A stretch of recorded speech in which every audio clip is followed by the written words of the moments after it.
tan. Sí, tan, te voy a hacer yo. Espérate Es que, nomás. y yo, aquí se siente, tenemos unos subwoofers acá, entonces se siente. Ustedes quizás no lo perciben, yo lo escucho así, es un sistema que es para más que nos entreguen mensajes y nos dicen cosas subliminales que nos escuchamos racionalmente. Deja revisar el celular, por favor. Muéstrenla. Lo tengo que revisar. Porque estoy buscando ese dato. Es un dato muy importante.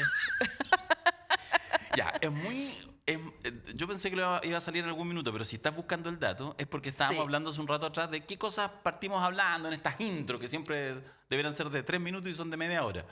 Y alguien por aquí del equipo, ¿no? Así, ¿quién dijo? Oye, informó. Y el tema de, oye, No lo deberíamos quizás encontré. comentar el tema de Joe Biden. Y nosotros. Y nosotros dijimos, como Joe Biden, sí. Y entonces Sleepy dijimos Joe le dicen en Estados Unidos. que no nos importaba, obviamente, una hectárea de callampas. Claro. Y Entonces, yo recordé que vi a un ingeniero, no sé qué, un estudiante universitario, que hizo el cálculo de cuántos champiñones. ¿Cuántos champiñones? No, exactamente. ¿Cuántos penes caben? Porque hizo un cálculo midió su propio pene. Era literalmente callampa. Literalmente, ¿no? Pero que eres ordinario. Yo pensé que era un ingeniero agrónomo que había calculado cuántas callampas cabían en una hectárea. No, penes. Y entonces sacó una media y todo. Y la cuestión es que calculó cuántos penes caben en una hectárea. Entonces, y por ahí está el dato en Instagram. Claro. Entonces, claro, cuando alguien dice, oye, me importa una hectárea de callampa, ¿en serio? 14.524. 32.05. Ya. Sí. Yo fíjate que entiendo siempre una cosa lógica, digamos, la comparación, el sinónimo en este hablar mundano de las callampas con los penes, pero yo en realidad siempre cuando hablan de hectárea de callampa yo pienso en callampa, en un honguito. No. No. De hecho. Te acabo de destrozar la imagen mental. Sí, porque yo más bien como que pienso como en el papá pitufo. Me lo imagino así, como muchas callampas entre medio unos pitufos. Ahora no es grata. No es estéticamente agradable. Pero ese es el verdadero sentido etimológico de la expresión. Cuando algunos se preguntan por qué este programa se llama 32 minutos, y yo les digo que la referencia es 31 minutos, bueno, son por este tipo de inicio, sí, a lo exacto. Tulio Triviño. Bueno, de algo hay que reírse porque la situación está dura. Hagámoslo de inmediato porque si nos podemos olvidar, vamos a saludar al equipo técnico porque hoy tenemos cambios. Hoy día es un día de muchos cambios. Vamos a anunciar cambios al comienzo y vamos a anunciar cambios muy importantes al final del programa. No me digan nada, no quiero saber. Así que esperen porque va a ser un impacto. Y tenemos el primer cambio porque don Diego nos dejó, no nos dejó botados. Nos trajo, hizo un 2x1, se fue y nos dejó aquí a Pablo Ruiz, que está en el Switch. Que no es el cantante. Que no es el cantante, no lo sabemos, vamos a averiguar. Y Amanda Panza, que está junto a Pablo Rivero en el sonido. Muchas gracias, chicos, ¿cómo están?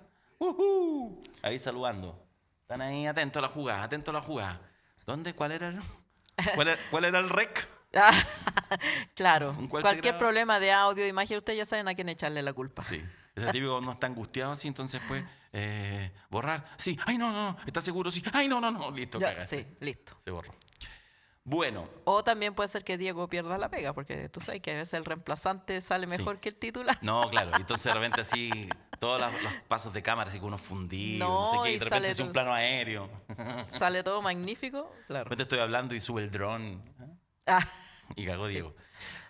Esta semana, no hoy. Bueno, pero también saludemos no porque están los nuevos, no vamos a saludar a los antiguos. Po. Se me olvidó la Jesús. Sí, pues la Jesús María Jesús López, la edición periodística, ahora sí. Equipo completo, ahora sí. Tanto eso, maravilloso. ¿El otro Pablo? Sí, ya lo saludé. Ya lo saludaste. Estamos guateando ahora. Ya. Muy bien.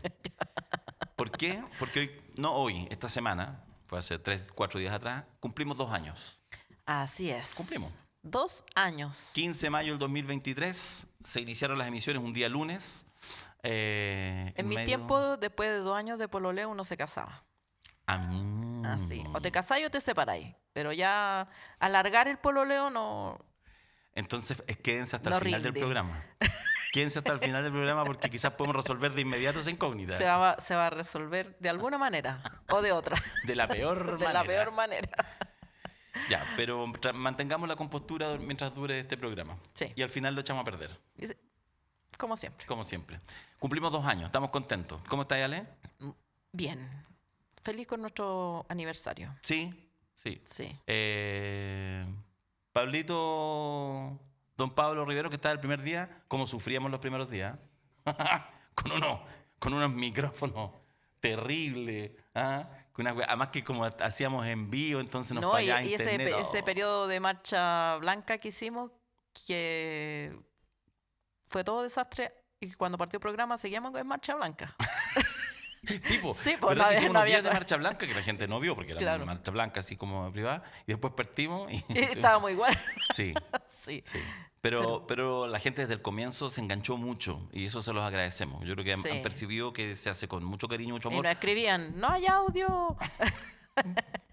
Claro, sí, lo típico. Muy bien, sí. No, y nos quedamos pegados porque como era... Nosotros grabamos acá en esto que es monumento, que no es llegar y meterle mano. Y eso hace... No hay un proveedor de fibra óptica. Entonces estamos a pura internet satelital que para una transmisión en vivo, lo que hacíamos al comienzo, era terrible. Igual lo valoraron, se sumaron al proyecto, después pasamos al Prime, el cultural. Después partieron algunos apéndices, incluso como el Provócame, construyendo un proyecto que se suma a otros muchos proyectos que cada vez esperamos que sean más grandes para el bien de la sociedad chilena. Y esperamos tener un holding. Y que nos digan, señora Manguera. Esperamos tener un holding, pero está difícil. Está difícil. Está difícil. Ya. Eso, mañana tenemos... Para los que están viéndolo y no van a ir mañana al teatro, van a tener jornada doble de 32 minutos, porque estamos hoy acá, este lunes en la noche, en sus casas, en sus celulares, en donde lo estén viendo. Y mañana, a partir de las 7 de la tarde, vamos a estar en el Teatro Municipal de San Joaquín. No le ponemos tanto color porque ya hace 3-4 días atrás se agotaron las entradas. Se agotaron las entradas. Así que mañana vamos a estar a tablero vuelto. Obviamente se acabaron las entradas y varios escribieron, ay, se lo compré, hagan otro. Vamos a ver mañana qué tan... Vamos a ver, sí. Vamos a ver. Sí, yo creo que puede ser, ¿eh? O sea, hizo otro Silvio, ¿por qué no vamos a hacer otro nosotros? Claro, exacto. Abre una segunda fecha. Sí, puede ser que veamos cómo funciona mañana, cómo nos tiran cariño, cómo nos tiran aguante y vamos a ver si de repente, ¿por qué no hacemos este ejercicio de vez en cuando de juntarnos en el vivo, enfatizando más el divertimento de analizar la realidad nacional que está siempre como para llorar o para reír. Así es. Eurovisión. ¿Qué onda Eurovisión? ¿Tiene...? Yo, mira, me declaro absolutamente ignorante de ese concurso y de las pasiones que desata, pero sí he visto las reacciones como se ha transformado en un problema político, porque lo que yo sé como periodista es que es una especie de OTI en que está participando Israel, no participa Rusia porque Eurovisión consideró que era, ya que le declaró la guerra a Ucrania, no es digno de participar. Sin embargo, participa Israel. Y esto ha generado protestas de todo tipo, incluida la manifestación del presidente de España. Sí. Hasta ahí llego. Bueno, el Eurovisión es lo que podría haber sido, para los que son un poquito más viejos, la OTI en Latinoamérica, digamos. Es decir, un festival con cierta importancia que la gente seguía, pero son como cosas de otras épocas, son como instancias pre-internet, uno con el dedito sacando y poniendo contenido según uno quiere y si no le gusta en 5 segundos lo cambia.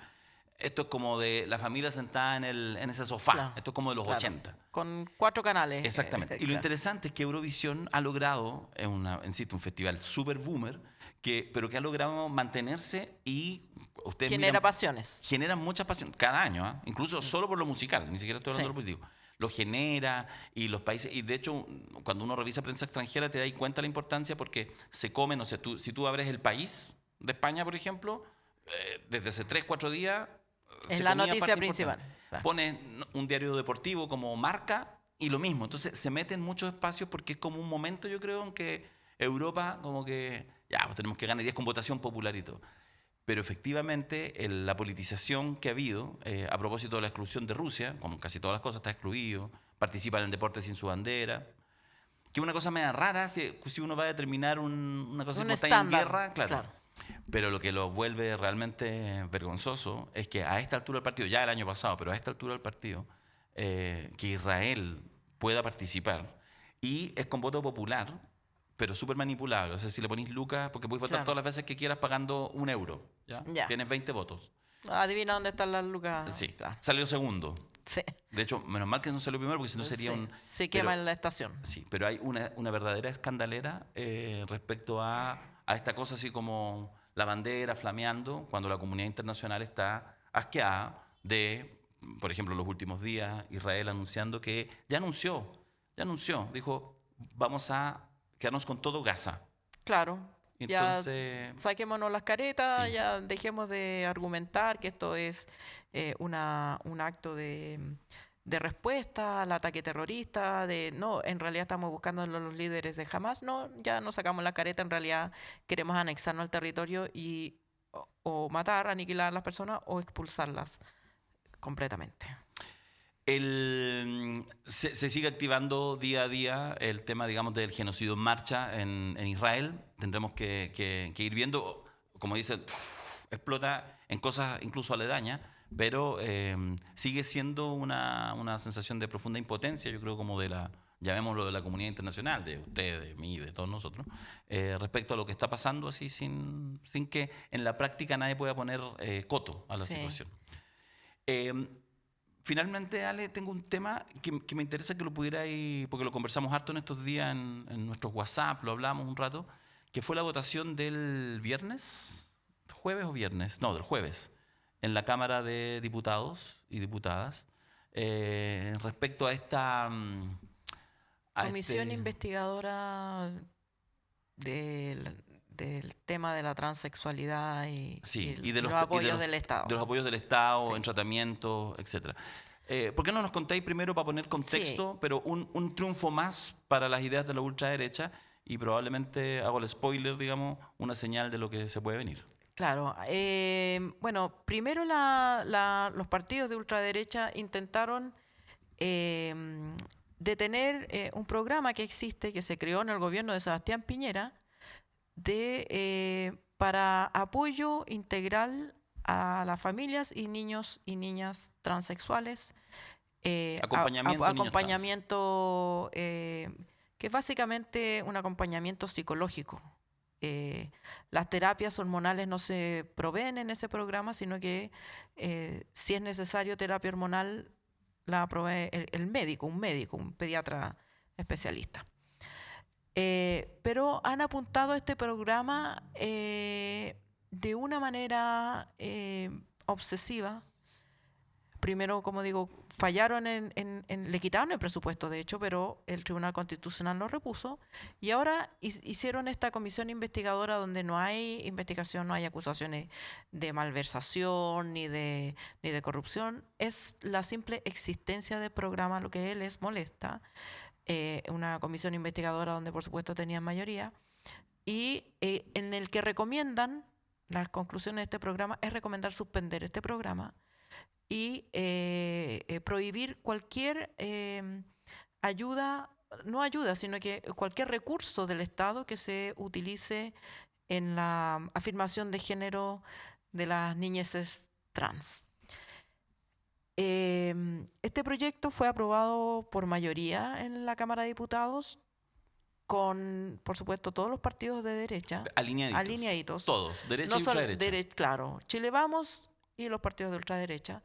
Y Pamela Giles, que es una sorpresa porque... Para mí fue una sorpresa. Sí, Pamela Giles, ustedes no habían nacido, eran muy chiquititos, pero Pamela Giles es la primera periodista que en Chile trató en las revistas en ese momento de oposición, trató los temas sexuales, abrió el tema de la liberación femenina, etcétera. Entonces es sorprendente porque no es un tema en el cual ella, al revés, siempre ha sido como adversaria de esos temas, en fin. Bueno. Sí, una pena. Una pena. Aprueban este proyecto con algunas abstenciones, pero también, y quiero decirlo, con una señal política amarga, porque salvo algunos, como Gonzalo Vinter, que estuvo ahí y votó en contra, nuestro Arturo Barrio también votó en contra, y yo invitando a todos los invitados de 32 minutos Sí, los tengo Sí, acá. Muchos no asistieron. pero hubo una gran inasistencia de parlamentarios del Partido Comunista, del Frente Amplio, del Partido Socialista, que simplemente no estuvieron en la sala. Y claro, un informe de una comisión investigadora no tiene ningún efecto legal porque no obliga al Estado, pero siente un precedente político. Por supuesto que el tema, la noticia es que se aprobó este proyecto que hace estas recomendaciones y se difundieron por toda la prensa unas declaraciones de los parlamentarios de derecha que las promovían acusando de degenerados y otras palabras por el estilo, degenerados a quienes apoyan este programa de acompañamiento. Y yo creo que eso es de una crueldad política insolayable. O sea, ¿cuántas familias estaban sufriendo? Yo estaba ahí en unos grupos, por supuesto. Ustedes saben, mi hija es trans. Y claro, la gente al principio no sabe cuál es la noticia. Van a cerrar los programas, los van a prohibir, se va a suspender. ¿Dónde están nuestros parlamentarios? Pues la gente piensa, nuestros parlamentarios van a alzar la voz en contra, y casi no hubo voces.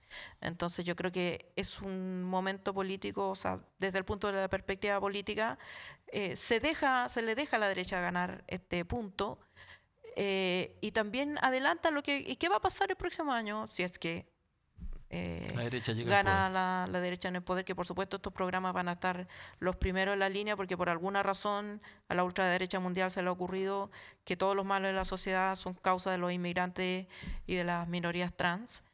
Va a haber fuerza política, se van a despertar ahí recién para oponerse. Yo creo que fue un momento muy amargo para muchas personas. 93 personas, 93 diputados, diputadas estaban presentes en la sala y votaron de 155, una cantidad importante, y con 6 abstenciones, con 31 votos en contra, sosteniendo la bandera, y 56 a favor. Es una diferencia importante. Se hace esta votación que efectivamente, respecto al programa de acompañamiento de la identidad de género, así se llama, PAIG, suspender. Eso es lo que recomienda esta votación, claro, que efectivamente no tiene efectos prácticos por ahora, pero la batalla cultural, como lo llama la ultraderecha, está. O sea, estas acciones están absoluta y totalmente pensadas, tienen un fin electoral por ahora y tienen después un fin de gobernabilidad, porque así se mantienen, y a veces de manera bastante exitosa, las ultraderechas en el mundo, poniendo luces de colores, justamente lo que tú señalas, en este establecimiento muy radical con un aroma fascistoide impresionante a 100 años del surgimiento del fascismo en Europa. O sea, qué manera, digamos, de irlo conmemorando, porque se empieza como a repetir la historia con algunos ajustes, buscando, entonces, no sé, ahora ya no serán los judíos, serán los trans, ahora ya no serán los gitanos, serán, en fin, todos los inmigrantes, claro. Y así. Así que sí, es un tema súper doloroso, y yo creo que ahí hay que tener mucho ojo, y uno pediría, digamos, a quienes tienen representación a ser muy, muy, muy cuidadosos, porque aquí se están abriendo ciertas puertas, y ahí uno tiene que establecer barreras fuertes, aunque tenga costos. Porque si no uno empieza a soltar los temas, y si empezamos a hablar mañana, tarde y noche desde fuerzas de izquierda, progresistas, de la seguridad, porque es lo que le importa a la gente, perfecto, nos siguen metiendo goles de media cancha. También quiero decir que tiene un efecto discriminador obvio, porque a la gente normalmente no sabe, pero lo que les interesa es prohibir es que se usen los recursos del Estado. Si usted tiene dinero y puede pagarse los tratamientos o el acompañamiento de forma particular, puede seguirlo haciendo. Con estos temas de entrada, estamos ya listos para iniciar propiamente tal los temas, las noticias que hemos seleccionado para ustedes, con muy buenos invitados a una nueva edición de 32 Minutos. En estos 2 años, con alegría y con la bandera a tope, para decir lo que tenemos que decir y para construir comunidad. Ahora comienza 32 Minutos.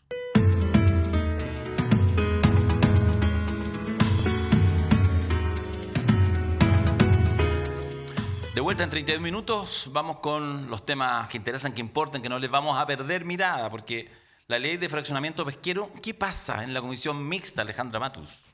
El pasado martes, la Comisión Mixta de la Ley de Fraccionamiento Pesquero decidió votar por separado el fraccionamiento de la merluza común entre la pesca artesanal y la industria. Esto se realizó gracias al presidente de la comisión, Fidel Espinosa, quien sometió a votación la idea de que el fraccionamiento de la pesca de la merluza se revise y vote separado en la comisión parlamentaria, separado del resto de las 21 pesquerías que ya habían sido aprobadas. Con 6 votos a favor y 4 en contra se aprobó lo propuesto por el senador socialista. Al respecto, el ministro de Economía, Nicolás Grau, explicó: lo que queda pendiente es el tema de la merluza común. Existe una definición hasta ahora de un 52% para la pesca artesanal y un 48% para la industrial. Algunos parlamentarios hicieron una propuesta para buscar un acuerdo que incorpore gradualidad. Nosotros pensamos que esa propuesta todavía se puede trabajar. Además, agregó que hasta el momento 21 pesquerías han llegado a un acuerdo, tanto en el Senado como en la Cámara de Diputados, por lo que esperan llegar a un acuerdo también con la merluza. Todo esto se da en medio del drama político que se levantó por las cifras incorrectas que dio el subsecretario Salas en la sesión de la Comisión Mixta el pasado 7 de mayo. Salas asumió el error y explicó que hubo una confusión con un gráfico en particular, pero que en ningún momento se presentaron cifras falsas. La responsabilidad es mía y como tal también lo que me corresponde es tratar de contribuir lo más posible a la solución del problema mientras sea requerido para ello, expresó en entrevista en Radio ADN. El subsecretario explicó: lo que ocurrió en la comisión mixta, donde ya habíamos resuelto con las otras pesquerías que estaban pendientes, es que al momento de hacer la presentación, el cuadro que presentamos correspondía a uno que se había mostrado en la presentación del proyecto en septiembre del 2024. Las cifras estaban desactualizadas, tanto para la industria como para la pesca artesanal. No es que hubiese un sesgo en la entrega de información, señaló el subsecretario. Finalmente, Salas abordó el complejo panorama legislativo para desentrampar la tramitación del proyecto en la comisión mixta. Hay que distinguir las conversaciones. Una es cómo logramos construir una propuesta capaz de generar amplios consensos y otra, de la que el Ejecutivo es más responsable, es que el Ejecutivo no quiere que el resultado de la ley de fraccionamiento sea el cierre de una planta en el Biobío como la de Pacific Blue. Bueno, y para hablar de esto vamos a invitar a continuación a alguien que está adentro, que está ahí en el Parlamento y que sabe estos temas de pesca, fraccionamiento. Nos va a decir cuántos pares son 3 moscas a la vuelta de esta pequeña pausa con el diputado del Partido Comunista, Matías Ramírez.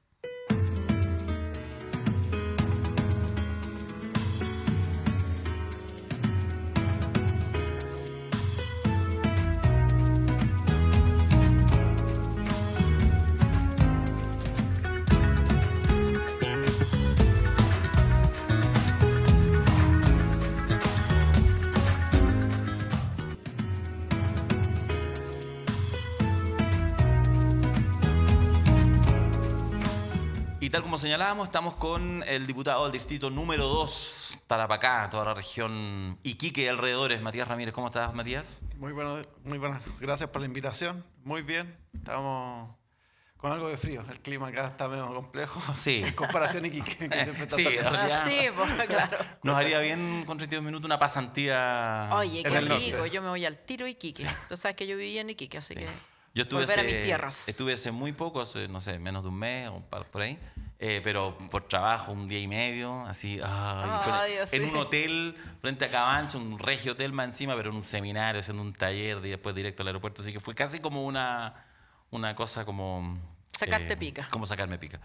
Matías, vamos a entrar de inmediato, porque tú estás en la comisión mixta para el tema del fraccionamiento, pero hoy en la mañana se supo que la Corte Suprema acogió, así que No hay- en esta materia ya no hay más. Acogió el requerimiento de la defensa de Manuel Monsalve, que pasa de la prisión preventiva, ¿cierto?, en Capitán Llaver, a prisión domiciliaria total. Y por la envergadura, por el evento simbólico, es noticia en sí mismo, aunque en realidad no es más que una cautelar. ¿Tu opinión al respecto, Matías? Efectivamente, yo creo que hay que darlo en ese marco. Es una medida cautelar dentro de un proceso que ya lleva bastantes meses. Él estuvo en una prisión preventiva bastante extensa. Ahí quizás más que nada como abogado de profesión, siempre digo yo estoy medio en contra de el uso excesivo de la prisión preventiva en nuestro país, que es una realidad. Evidentemente se debería reservar para los delitos más graves. Yo creo que en este caso lo justifica, eso fuera de discusión. Pero atendido el tiempo transcurrido, que se le cambie la medida cautelar a una medida de mayor intensidad como arresto domiciliario total, es lo normal en este tipo de procedimientos. Yo entiendo que la noticia es por quién es el imputado, pero en delitos de similares características con un imputado NN, lo normal es que efectivamente, transcurrido ya 7, 8 meses, creo, de prisión preventiva, es que se le cambie la medida cautelar. Yo creo que acá lo importante es que el procedimiento y la investigación siga su curso y que efectivamente se dé con la mayor imparcialidad posible, que eso es lo que esperamos todos en definitiva ante la gravedad de los hechos por los cuales ha sido formalizado. Y además pendiente también de otras aristas que hasta el día de hoy se mantienen, no solamente respecto en el ámbito de los delitos sexuales, sino que a mí, por ejemplo, me preocupa también el rol que él cumplía en la coordinación nada más y nada menos de las policías. Entonces, yo creo que ese es un factor también sumamente grave y que el Ministerio Público espero en algún momento también materialice ciertas acciones en esa materia. ¿Tiene alguna complejidad esta investigación que amerite la demora o la Fiscalía está actuando con la debida celeridad? O sea, yo creo que hubo celeridad en este caso, sobre todo cuando hablamos de delitos sexuales, con una denuncia que se hace semanas después. Generalmente, yo al menos no me ha tocado ver una formalización tan rápida como se dio en este caso. Y ojalá fuese así para todas las víctimas, sí, en general. Yo creo que esa podría ser una crítica respecto a cómo ha funcionado o ha operado el Ministerio Público. Ahora, respecto de la medida cautelar, uno la puede entender y justificar, atendido el rol y la cercanía que él mantenía, particularmente con las policías, y sabemos esta situación de los videos que mandó a personal de inteligencia de la Policía de Investigaciones al hotel y a otros sectores. Yo creo que se justificaba para el éxito de las diligencias. Esas diligencias ya están cumplidas, o sea, ya claro, no hay nada más que se pueda hacer respecto de esa situación en particular. Y creo que parte del razonamiento que puede haber tenido en este caso la Corte Suprema al acoger este amparo. Insisto, yo más allá de la situación en particular del nombre de quien está siendo imputado, está dentro de los cánones normales en un procedimiento penal de estas características. Vamos con fraccionamiento pesquero. Vamos, la comisión mixta decidió separar las votaciones, la merluza, que es la pesquería o la especie que se transformó en un debate porque la empresa Pacific Blue detectó un error en una de las presentaciones, en un PowerPoint, para decirlo bien en chileno.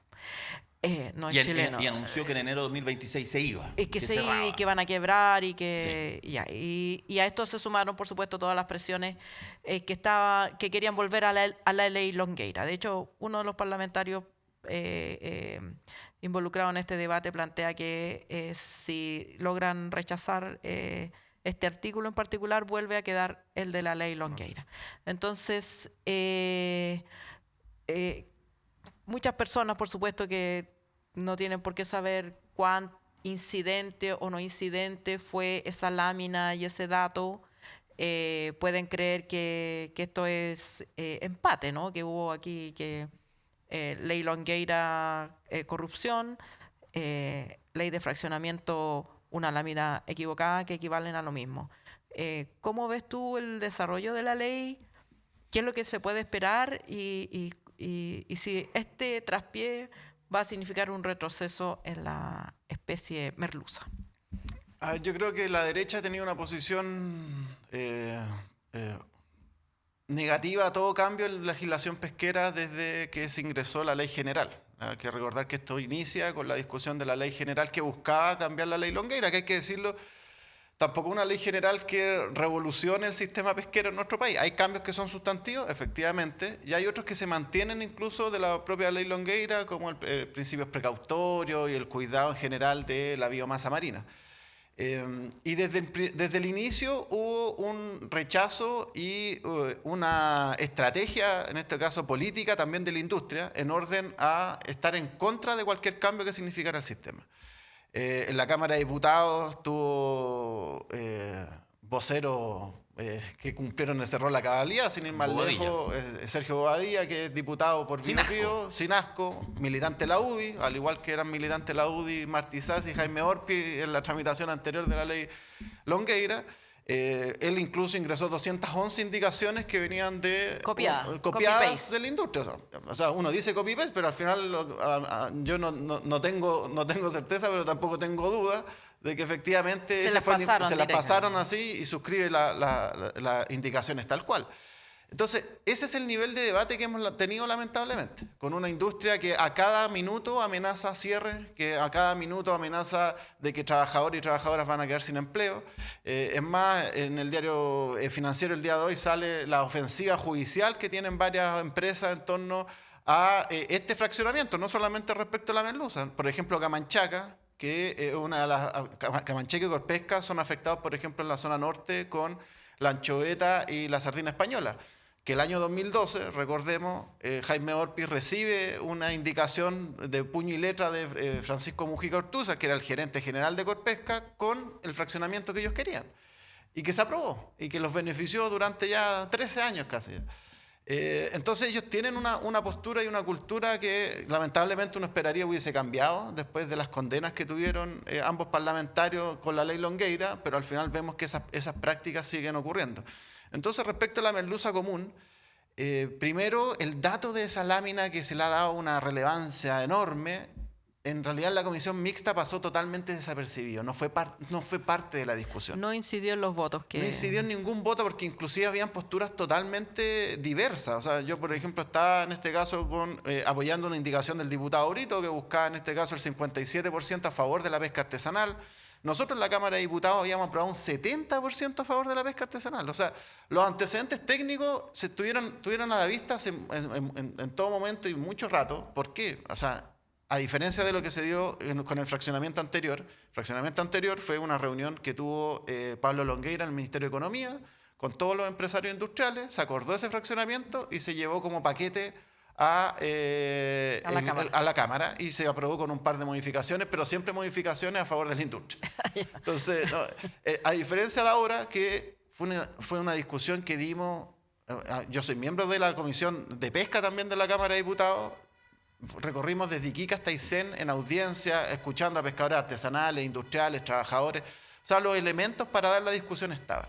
Entonces, quienes ahora se escudan en este dato erróneo, porque también hay que decirlo, sí, es un dato desactualizado y eso evidentemente ahí las responsabilidades las tendrán que asumir en la Subsecretaría de Pesca, eso sin duda. Pero no es un dato falso tampoco, porque en realidad lo único que hizo fue considerar... Era un dato de una fecha anterior. Lo que hizo fue considerar las descargas del recurso hasta septiembre de 2024 y no consideró hasta fines de diciembre. Entonces, yo creo que en realidad eso se mezcla también con la estrategia de la industria, particularmente Pacific Blue, que nosotros aprobamos y a los 15 minutos ya tenía la declaración lista, redactada, diciendo que se iban en enero del 2026. Y eso...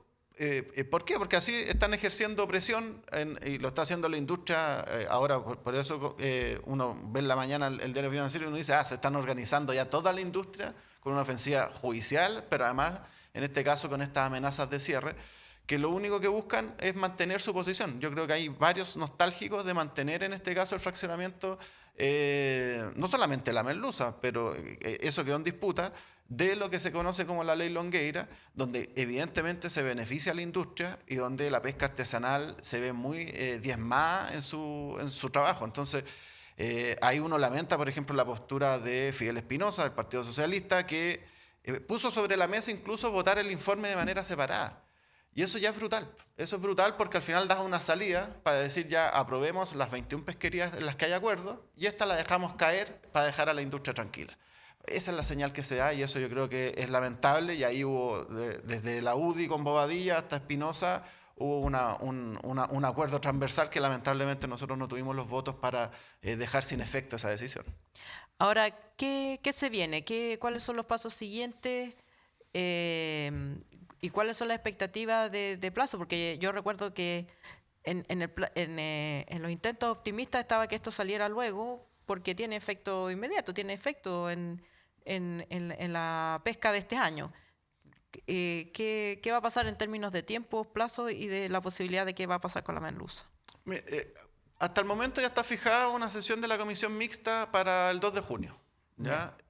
Ahí se tiene que debatir un tema que está pendiente, que es el financiamiento, que también es algo gravitante y que ha pasado un poquito desapercibido. ¿Por qué? Porque la derecha boicoteó el financiamiento de la ley. Porque al final lo que se proponía era licitar la cuota extra que está recibiendo Chile respecto del Jurel. Sí. ¿Ya? Y con eso financiar en definitiva los programas que van en ayuda a la pesca artesanal, que van en ayuda incluso de los pescadores, de los trabajadores y trabajadoras de la industria. Y además, digamos, el modelo de licitación a uno le podrá gustar o no, pero era inclusive de continuidad de lo que se aprobó por la ley Longueira. No había ninguna modificación. Aún así, la derecha prefirió rechazar ese financiamiento y hoy actualmente esta ley no tiene financiamiento. Entonces, lo que queda en discusión primero es buscar una fórmula que el gobierno ha presentado la posibilidad de cobrar patente a la pesca industrial que ingrese dentro de las 200 millas económicas exclusivas y esa discusión es la que tenemos que dar volviendo de la semana distrital y se debería dar la primera semana de junio. Pero también hay una propuesta en este caso de manteniendo el fraccionamiento de la merluza común como se aprobó, es decir, 52% artesanal, 48% industrial, ver la posibilidad de que exista una gradualidad. Es decir, que esto en 2 o 3 años se pueda llegar a este ajuste, cosa que también la industria se pueda ajustar a este proceso. Hay que ver efectivamente si eso permite destrabar la discusión. Yo creo que es medio complejo si es que ya se aprobó la votación separada del recurso merluza por sí solo. Pero es parte también de la discusión que está pendiente y yo espero que en definitiva esto no genere un escenario... Yo lo planteé en la comisión, yo quizás soy el menos interesado en realidad en el recurso merluza porque yo vengo de la región de Tarapacá donde no hay merluza. No hay merluza. Y respecto de los recursos que en la ley Longueira habían perjudicado a la pesca artesanal, habíamos logrado revertir esa situación. Pero uno entiende también que acá hay una lucha de la pesca artesanal en su conjunto. Claro. Y uno no puede generar estas divisiones por regiones diciendo salvémonos solos. Claro. Entonces yo lamentaría mucho que se diera esta votación separada de la merluza porque eso, primero, vuelve el fraccionamiento de la ley Longueira, pero además deja una incertidumbre que no solamente golpea a la industria, también a la pesca artesanal. Porque se aplicaría este año lo de la ley Longueira y al siguiente también quedamos status quo. Entonces, ahí yo creo que es importante, ojalá, tratar de cuadrar los votos tanto en la Cámara como en el Senado para lograr la aprobación de ambas situaciones y poder decir que la pesca artesanal tiene un fraccionamiento como corresponde. Entremos en política más electoral. Faltan 40 días para las primarias. Y aunque la energía en términos políticos, digo yo, no sé si estarás de acuerdo, Matías, ha estado más bien en lo que pasa en la derecha, básicamente porque las encuestas, digamos, indican que hay una mayoría, al menos hoy, que está definiéndose entre esas candidaturas, pero bueno, pero se quedaron ellos, tomaron la decisión de no estar con primaria, por lo tanto hay primarias en el oficialismo. ¿Cómo ves tú el escenario general? ¿Tú crees que efectivamente el oficialismo puede ir construyendo una cierta energía, una cierta fuerza que le permita, a quien gane la primaria, ser competitivo en la elección de noviembre y diciembre? Yo creo que la derecha está en campaña hace 3 años. Entonces, evidentemente, llevan una ventaja. Evelyn Matei, todos sabíamos que iba a ser candidata presidencial, o sea, no hay ningún misterio. Kast también. Entonces, evidentemente, ellos tienen un posicionamiento ganado ya solamente por el tiempo. Y evidentemente desde la centroizquierda incluso costó levantar la primaria. O sea, el Frente Amplio demoró bastante su definición, nosotros también como partido, por motivos diversos, eso sí. Pero al final yo creo que se logra inscribir una primaria que yo espero logre equilibrar la cancha respecto a que la derecha durante mucho tiempo ha tenido el foco de la discusión de los asuntos públicos versus las propuestas que en este caso puedan venir de la centroizquierda. Y ese es un desafío que es complejo también. Yo inclusive creo que hay ciertas materias donde nosotros también hemos perdido nuestra propia identidad, por ejemplo en temas de seguridad, en temas de migraciones, en temas de la disidencia y las diversidades sexuales también. Entonces ahí yo creo que hay cierta base de apoyo que quizás se puede haber ido o se puede haber ido para la casa, en definitiva, que hay que volver a traer, y yo creo que en eso es clave también tener claridad antes, cuestión que no hubo en la primaria anterior, es tener cuál es el programa base de gobierno que vamos a centrar ciertas ideas claves.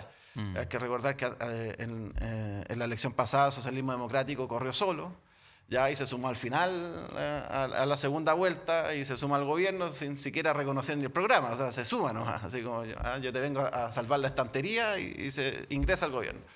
Yo espero que en esta fase sea distinto y permita también generar ciertas ideas programáticas que también llamen, en este caso, al votante de la centroizquierda a participar, que yo creo que ahí está el desafío ante ese desencanto en la falta de discusión política. Janet Jara, de alguna manera, la candidata del Partido Comunista que tú apoyas, representas, de alguna manera como ha instalado básicamente la idea de la reforma previsional, que es el gran logro de ella como ministra y que además probablemente es el gran logro, digamos, del gobierno, ¿no? O sea, si el gobierno terminara mañana, probablemente el top 1 es la reforma previsional. Y de alguna manera la muestra en esta cosa como no era lo que queríamos, pero fue un logro porque se hizo en condiciones muy complejas y en el fondo igual permite un aumento de las pensiones. ¿Cómo dirías tú desde ahí, digamos, cuál es esa la propuesta del Partido Comunista? ¿Esa es la posibilidad? ¿Esa es la mirada que uno podría pensar de gobierno en el caso de triunfo de Janet Jara? O sea, yo creo que Janet tiene que representar ideas de cambio más profundas, ¿ya? Porque si no nos quedaríamos con esa sensación de peor es nada. Que efectivamente, al menos yo también la tengo respecto a la reforma previsional. Claro, porque ¿quién es uno para negarle quizá a una persona de 70 años que va a recibir un aumento de 30 o 50 mil pesos en su pensión? Sería injusto, efectivamente, pero no es el cambio al sistema previsional que nosotros queremos. Entonces yo creo que si bien uno valora el trabajo que ella puede haber realizado como ministra, yo creo que ahora como candidata ella efectivamente debe apoderarse de la idea de transformación, de cambio en definitiva, y no de esto en la medida, porque si no vamos a volver en la medida de lo posible, que es una frase que al menos a mí no me gusta mucho. Eso evidentemente tiene que dialogar también con la realidad parlamentaria. ¿Ya? Porque claro, si sale electo un candidato a la centroizquierda y el Parlamento sale hacia la derecha, que al menos así también las encuestas muestran ese escenario, evidentemente complejiza avanzar en esas transformaciones. Pero yo creo que en el caso de las candidaturas tienen que mostrar en este caso cuáles son las ideas que buscan en definitiva transformar un modelo del cual nosotros al menos no estamos conformes. Entonces, claro, una cosa es la carta de presentación respecto de la capacidad de llegar a acuerdos, por ejemplo, en las 40 horas, en el aumento del sueldo mínimo y también en la reforma previsional, pero eso se da en una coyuntura y en un rol determinado. Y ahora, en este caso, como candidata, ella tiene que representar, en este caso, el programa no solamente del Partido Comunista, sino que también de Acción Humanista que se ha sumado y de otros sectores de izquierda que se quieran ver representados. Y respecto a eso, quiero preguntarte por Carolina Toá. Lo digo porque tanto en uno, a ver, voy a decir dos cosas y te pido una opinión. Uno es que uno ve que la estructuración, de alguna manera, incluso su comando, la presentación, es como que uno pestañó, entonces está la concertación. Y además parece que lo hace, y eso es una novedad en los últimos años, sin asomo de culpa. O sea, no es que, sí, Lagos Weber vas a tener un lugar, pero mira, no salgáis mucho en la foto. No, que salga en la foto, venga Ignacio Walker, etc. Por supuesto también con otra gente, actores más jóvenes. Pero no ha tenido inhibición en eso.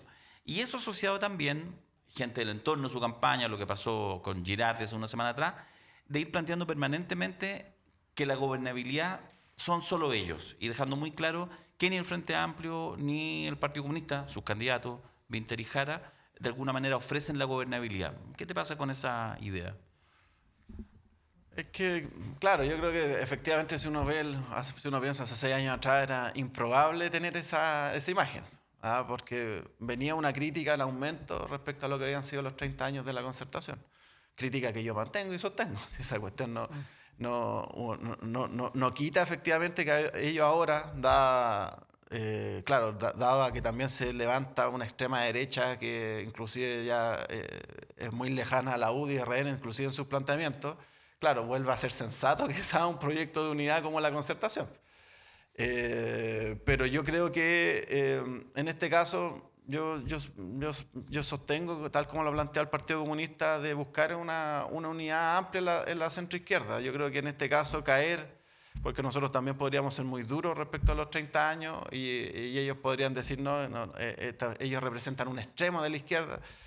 Yo creo que en nada ayuda al debate, al menos si queremos cautivar a las personas para que vayan a votar. Porque si no, vamos a volver a una política de nicho que puede ser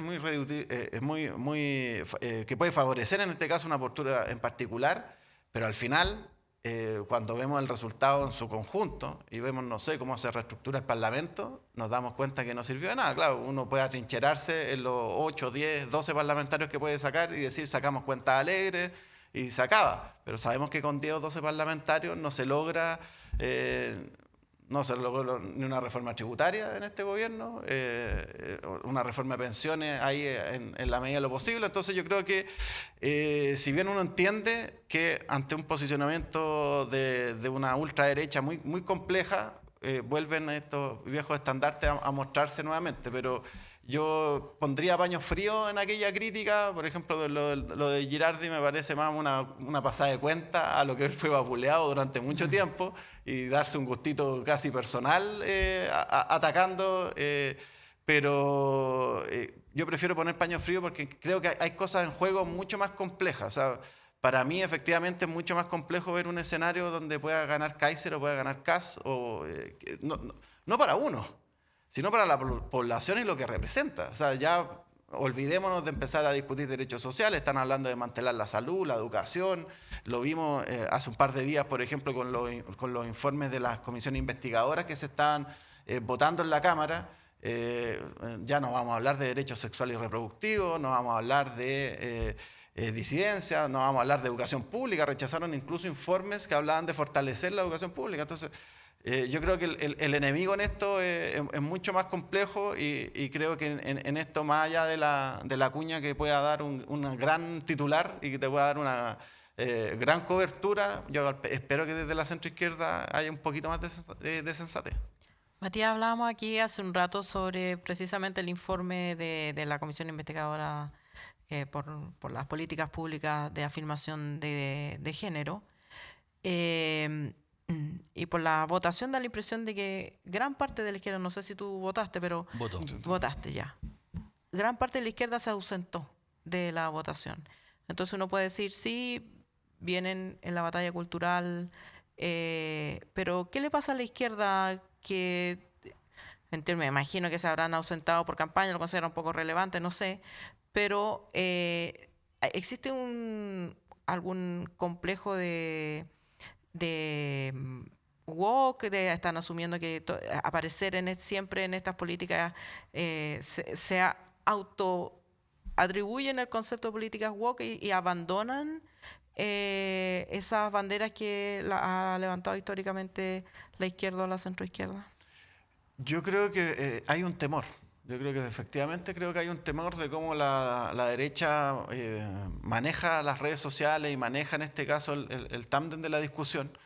Pero yo creo que hay que volver a tomar las banderas que efectivamente siempre se han defendido. Yo a esta altura no voy a justificar a quién se ausentó o no de la votación. Yo creo que habían temas relevantes, no solamente el informe respecto a las políticas públicas en materia de género, sino que también en temas de educación. O sea, el deber parlamentario es estar en la sala y manifestar al menos tu posición al votar. Yo ahí no voy a hacer defensas corporativas de quienes estuvieron ausentes. Me parece totalmente injustificable. Pero además yo sí creo que la izquierda sí tiene que volver a hablar de esos temas. Si esto no es... lo que pasa es que, claro, la derecha, no solamente nacional, sino que internacional, tiene un libreto muy bien aprendido. Lo vemos con Trump, lo vemos con Milei.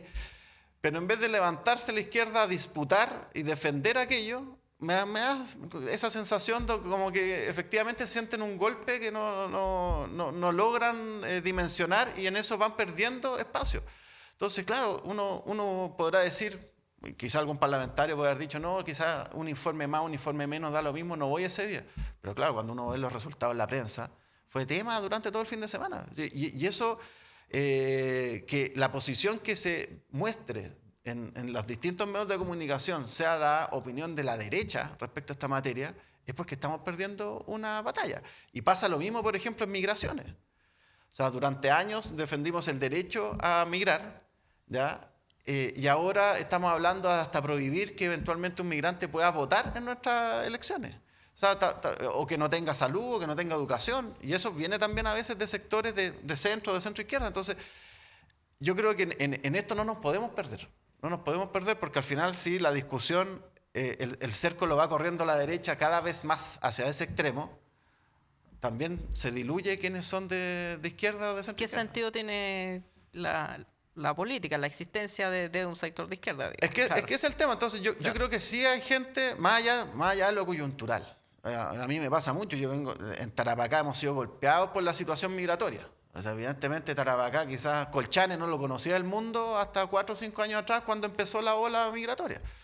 Pero evidentemente esas discusiones hay que darlas con un ámbito de seriedad, pero también desde una postura donde entendemos que efectivamente eso también es, muchas veces hay siempre esta frase que se pone, claro, los capitales pueden migrar de un lado a otro y no hay ningún problema, pero las personas no.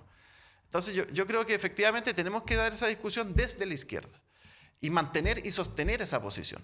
Y yo creo que en eso estamos perdiendo. O sea, la semana pasada pasó una cuestión que es tremenda, o sea, se aprobaron las reglas de uso de la fuerza, donde lo que se fue a comisión mixta no fue lo que la centroizquierda quería. Se fueron a la comisión mixta lo que quería la derecha. Porque la derecha quiere volver a restituir los tribunales militares, por ejemplo, para conocimiento de delitos comunes cuando hayan funcionarios policiales involucrados y también civiles. Es decir, volver a lo que pasaba hace 15 años atrás, cuando, no sé, en una protesta, uno inclusive podía denunciar a un carabinero por maltrato de obra y al final terminaba en fiscalía militar y nunca más supiste la causa, nunca más te enteraste porque es secreta, la lleva también el juez militar. Eso es lo que quiere la derecha. Por eso se fue a comisión mixta. O sea, se rechazó, por ejemplo, prohibir de manera expresa la tortura en nuestro país. y eso... Yo vi a algunos parlamentarios también de centroizquierda avalando de que habíamos aprobado las reglas de uso de la fuerza. Y tú decís, no. Porque sí, claro, lo que entendemos por regla de uso de la fuerza, inclusive en el derecho internacional, en materia de derechos humanos, son garantías para el ciudadano. No son garantías para el Estado. Claro. Si el Estado tiene el monopolio de la fuerza. O sea, nosotros deberíamos estar tranquilos con una regla de uso de fuerza que a nosotros nos den tranquilidad como personas. Y eso que signifique que yo puedo salir a protestar tranquilo o que me puedo reunir con gente en una plaza y no va a pasar nada. Entonces, esa batalla cultural, efectivamente, yo creo que la izquierda la ha ido perdiendo por no defender posturas que hasta hace 6 años atrás era muy fácil. Era la norma. Era la norma y hoy hemos ido retrocediendo. Entonces, me complica porque evidentemente, claro, el informe, volviendo al tema del informe respecto a las políticas públicas en salud, claro, sí, yo entiendo que efectivamente quizá un parlamentario o alguien con recursos que tiene un hijo trans o todo, da lo mismo porque ellos pueden tener su propia red de apoyo, pero en la población no es lo mismo. O sea, el apoyo psicosocial es fundamental y que efectivamente, porque eso es lo que están criticando, que existe un programa, por ejemplo, claro, de acompañamiento psicosocial. Si lo de la hormona en el último tramo de la discusión, ellos están en contra de un programa de acompañamiento. Entonces, esa cuestión yo creo que efectivamente debe marcar en algún momento, yo espero un punto de inflexión. Ojalá las primarias sirvan también para eso, o sea, que los candidatos de la centroizquierda empiecen también a levantar esos temas. Si a todos nos interesa la seguridad, si la seguridad también es un derecho humano, si uno sí lo quiere defender. Pero cómo se dé efectivamente esa discusión de seguridad, yo creo que es fundamental y yo creo que en eso, en estos últimos 3 años también de gobierno, hemos ido perdiendo esa batalla. Matías Ramírez, diputado del Partido Comunista, el distrito número 2, Tarapacá. Muchas gracias, Matías, por haber estado aquí con nosotros. Muchas gracias por la invitación. Muchas gracias. Hacemos una pausa y seguimos con más temas que importan acá en 32 minutos.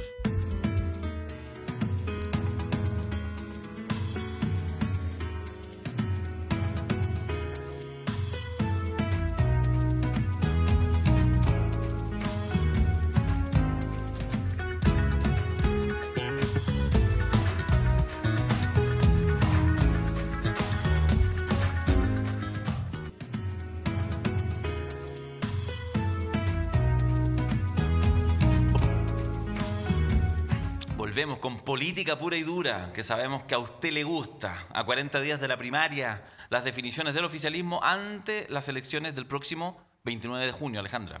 El pasado 8 de mayo, Carolina Toá, precandidata a las primarias oficialistas que se celebrarán el 29 de junio, presentó a los miembros de su comando.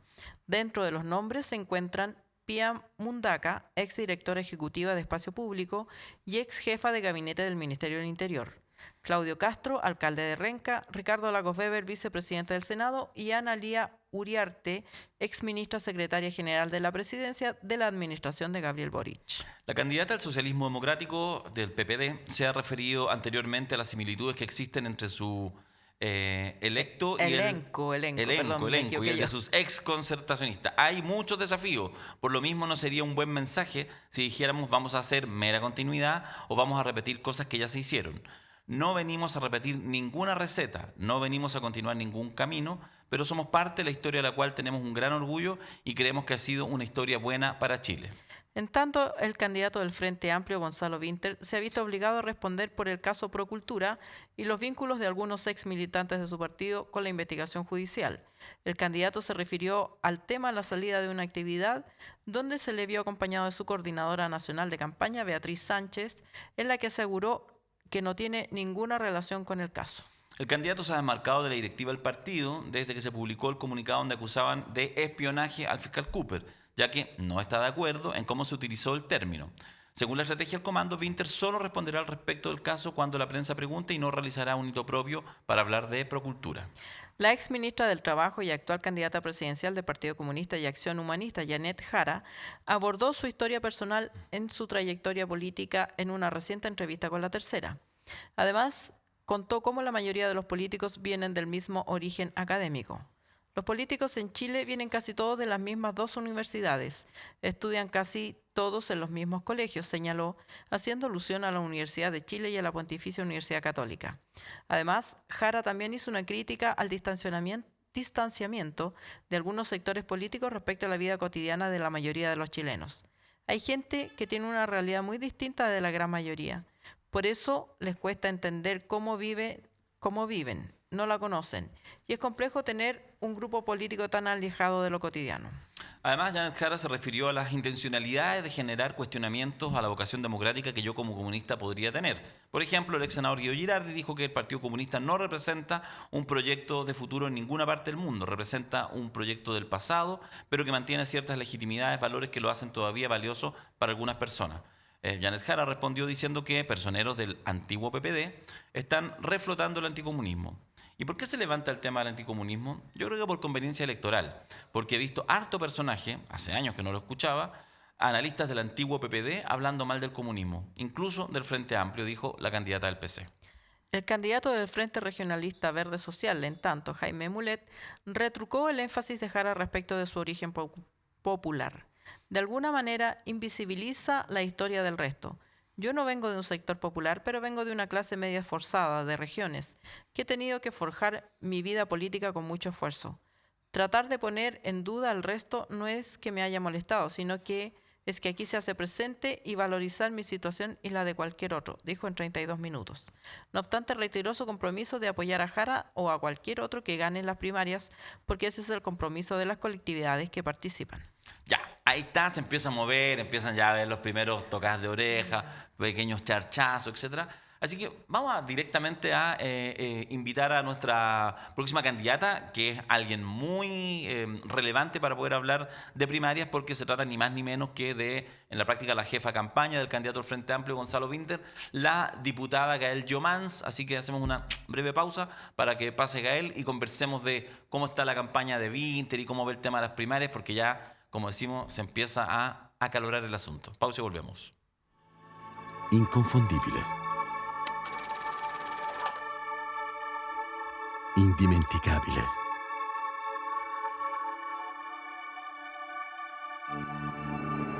E il nostro caffè oggi riparte, portandoci a scoprire nuove parti del mondo. Prima di tutto, scegli se vuoi fare un caffè o se vuoi fare un Costa d'Oro. Mio padre diceva così, mentre ogni mattina faceva la sua scelta. Quella giusta, da sempre. Ecco dove ci porta il nostro viaggio.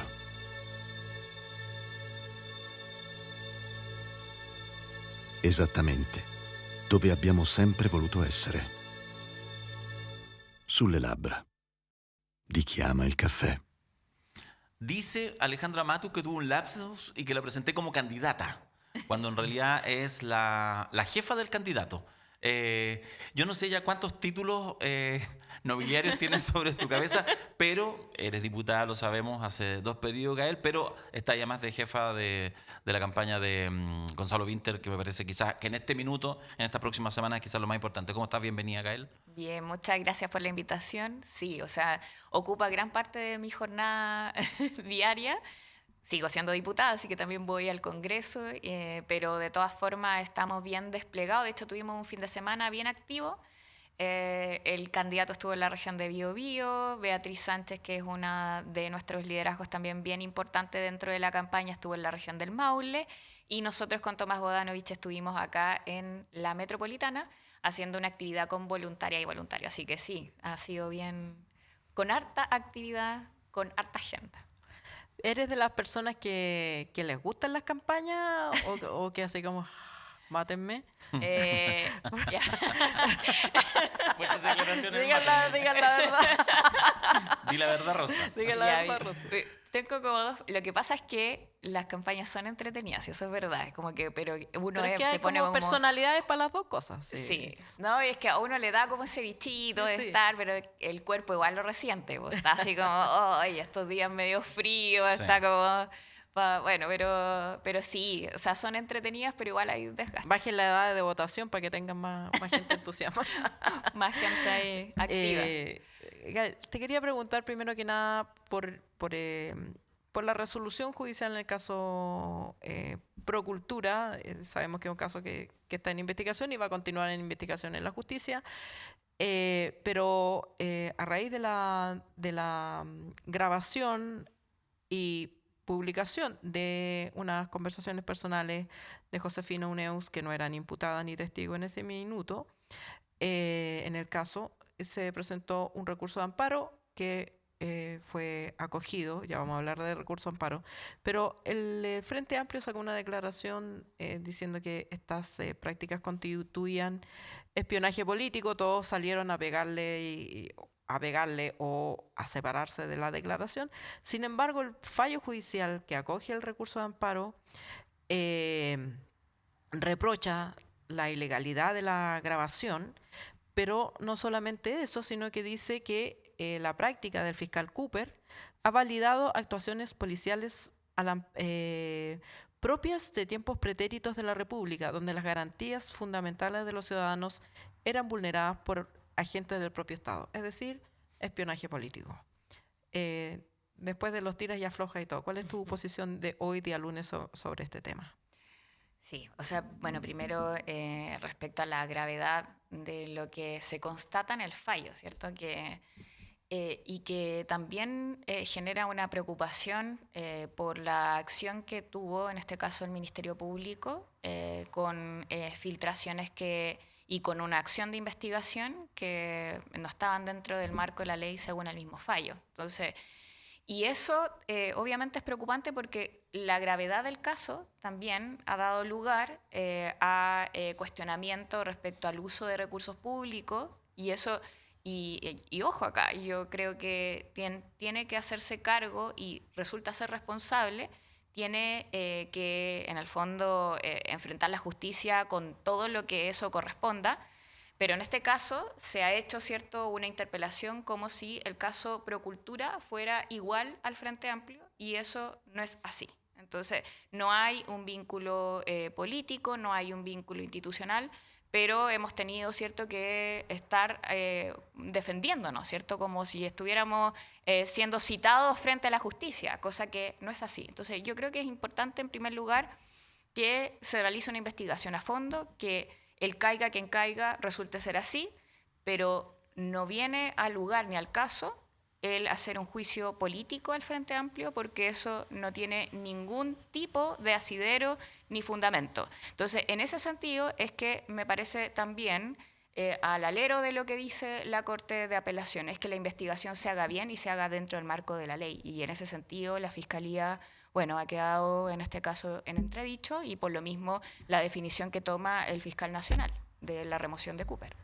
El vínculo que se hace la prensa y que de alguna manera sí lo justifica es que el principal responsable de Procultura todavía no ha sido declarado culpable de ningún delito, pero es el principal investigado, es Alberto Larraín, quien se jactaba de su cercanía con el presidente, y digamos, y ese es el vínculo que hace que todas estas informaciones reverberen.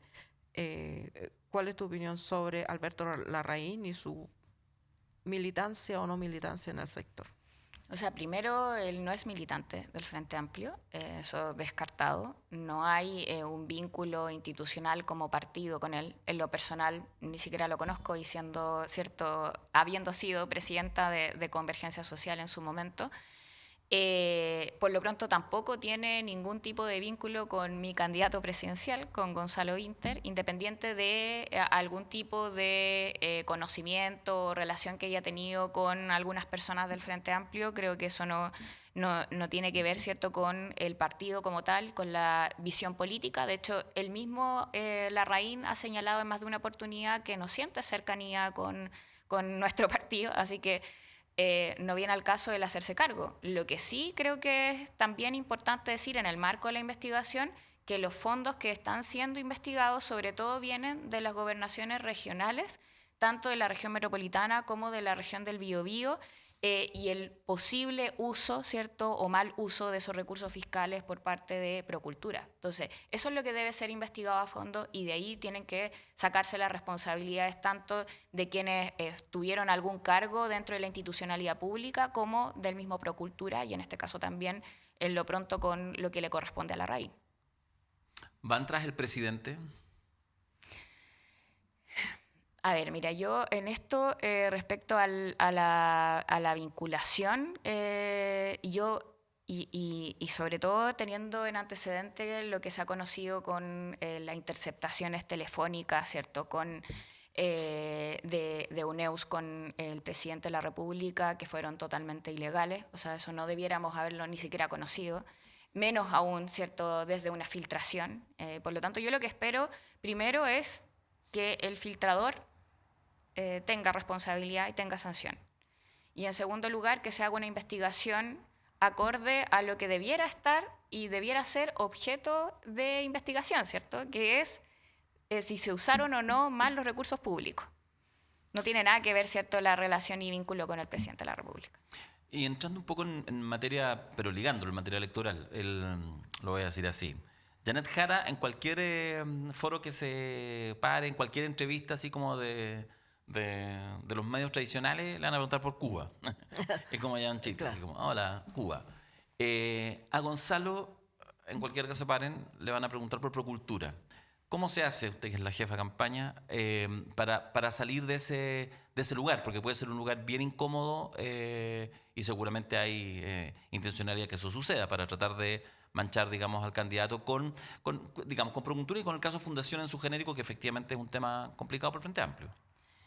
Sí, o sea, bueno, durante este periodo también el Frente Amplio ha tenido que responder, ¿cierto?, sobre todo yo diría con Democracia Viva, en donde ahí sí puedo reconocer que habían militantes del Frente Amplio, ¿cierto?, que fueron investigados, hoy día ya no son militantes, y en donde el Frente Amplio tuvo una posición bien clara. O sea, caiga quien caiga, y en ese caso correspondió tomar definiciones políticas dentro del partido, y tuvimos, ¿cierto?, ese tipo de definiciones bien tajantes. Incluso algunos nos criticaron por haber sido demasiado tajantes en su oportunidad, y yo creo que es lo que correspondía hacer. Y en ese caso, al menos, yo me quedo tranquila porque el Frente Amplio ha tomado las definiciones, y que al alero, ¿cierto?, de lo que sucedió quizás con otros casos, yo no veo el mismo criterio. O sea, incluso en la derecha, en donde no tienen problemas, ¿cierto?, con tener ese doble estándar de acusar para el frente. Ahora, por ejemplo, con el mismo fallo de la Corte de Apelaciones, señalando que no, ahí sí cuestionan el fallo de la Corte de Apelaciones, ¿cierto? Ahí la institucionalidad, al parecer, no les acomoda a su definición o visión política, entonces ahí la cuestionan. Cuando se supone que lo que debieran y lo que dijeron que estaban defendiendo era el Estado de Derecho, y que la institucionalidad funcione, y que no nos metamos con las investigaciones, y que el Poder Judicial haga lo que le corresponde, ¿cierto? Entonces ahí ya el doble estándar a la derecha le cabe mejor en este tipo de casos. A nosotros yo creo que la orientación debe ser mantener una sola línea, ¿cierto? Y en este caso es que la investigación haga su trabajo, pero que lo haga dentro del marco de la ley, que se defina la responsabilidad, y si en ese caso, en el caso de Democracia Viva, le correspondían a militantes del Frente Amplio, bien, que la investigación de eso, y en lo que nos corresponde, en lo político, bueno, también tomar sanciones, y eso fue lo que hicimos. Este es el momento en que yo trato de pensar qué pregunta uno puede hacer respecto al avance de la primaria de la candidatura de Gonzalo, que no sea solamente bandejear puras declaraciones fome, la gente ganó, voy a cambiar de canal. ¿Cómo se gana la primaria? Gael, ¿cómo lo viste usted? Digamos, ¿cómo se gana la primaria? Primero, con esta candidatura que llegó un poco tapado, digamos, lo que hablábamos, esta idea del plan B. Yo creo que a nadie debería ofender porque Carolina Toá también fue plan B de Michelle Bachelet y Janet Jara tampoco lo tuvo fuera. No sé si era plan B, pero también había una pulseada con Denelhado en su minuto. Pero ¿cómo agarrar esa energía cuando eventualmente el peso de las dos ministras, Carolina Toá y Janet Jara, podría dejar submarineado la candidatura de Gonzalo Vinter? Las encuestas no dicen eso, los tres son claramente competitivos, pero ¿cómo han hecho ustedes el trabajo? Y también te pregunto, lo más sinceramente posible, es difícil, ¿cómo ves que se calienta el escenario o que no se calienta tanto? Porque esto es con voto voluntario. Sí, o sea, yo creo que tenemos un desafío, todas las candidaturas que estamos en la primaria, de hacer que sea interesante ir a votar. Y para eso deben haber por lo menos un motivo, ¿cierto? ¿Cuál es la razón que ese fin de semana yo tenga para ir a votar? Y esa pregunta debemos responderla desde las diferencias políticas, porque algo se está jugando en esta elección. Y también, en un sentido más global, en darle la oportunidad a que si tenemos una gran convocatoria en la primaria como tal, podemos tener una oportunidad real de ganarla a la derecha. Que eso también está cuestionado, ¿cierto?, con lo que ha salido en las encuestas. Y nosotros hemos dicho y vamos a seguir sosteniendo que la carrera no está jugada y que tenemos una oportunidad cierta de que quien gane la primaria vaya a ser el próximo presidente, o bueno, si es que gana una candidata, presidenta de Chile. Y en ese sentido, nosotros al menos respecto a las diferencias políticas, primero, y esto quizás algunas candidatas han sostenido una especie de una intención como de distanciarse del gobierno. Lo hemos señalado claramente frente a algunas cosas, sí. Efectivamente. En más de una oportunidad ha dejado alguna declaración y la verdad es que resulta bien difícil, sobre todo porque habiendo sido ministra, ¿cierto?, del gobierno, independiente de la visión que uno pueda tener, igual hay una visión, o al menos como, digamos, responsabilidades colectivas, conjuntas, en las que nosotros también nos entendemos parte, de la cual hay que asumirse. Y eso no quita, ¿cierto?, que quizá en alguna u otra cosa uno pueda tener un parecer diferente de la posición que se ha tomado por el otro. Yo en ese sentido, respecto a lo que se juega, a mí me parece que la opción de los cambios sociales, de poder hoy día seguir levantando, ¿cierto?, que la necesidad de hacer cambios sociales en Chile es parte de nuestra hoja de ruta, es algo relevante para nuestro candidato. Y es relevante también en sintonía con la conformación de la alianza y por lo tanto las distinciones que se puedan hacer con otras candidaturas. Yo ahí veo que algunos han levantado la otra bandera, la de la mesura, de volver atrás, más nostálgica, quizás mirando los años de la concertación. Y no hay cambio social posible si es que se hace levantando la idea de revivir la concertación. Y yo creo que eso es algo que es algo interesante de discutir en el debate de las primarias. Gael, pero eso también es una postura similar a la de Janet Jara, que también promueve los cambios sociales. ¿No hubiera sido más sensato tratar de hacer una subalianza, como hizo el Partido Socialista con PPD, una subalianza Frente Amplio, Partido Comunista, para tener una candidatura más competitiva? Bueno, ahí yo lo que veo es que también la posibilidad de tener distintas alternativas dentro de nuestra primaria le da un plus y también posibilidad a que tengamos una convocatoria más grande en la misma elección. Y independiente de que también levantemos quizás algunas ideas similares, y además, por cierto, somos parte de una alianza que ha ido también teniendo un proceso, un desarrollo. De todas formas, representamos partidos que son distintos. En el caso de Janet, representa al Partido Comunista. Nosotros tenemos otra historia del Frente Amplio y ahí se verán, ¿cierto?, también dentro de las propuestas y la dinámica de la discusión cuáles van a ser los marcos y la diferencia. Ya, Ahora, pero entremos a la peleita. Usted misma dice que la peleita ayuda a que vaya gente a votar.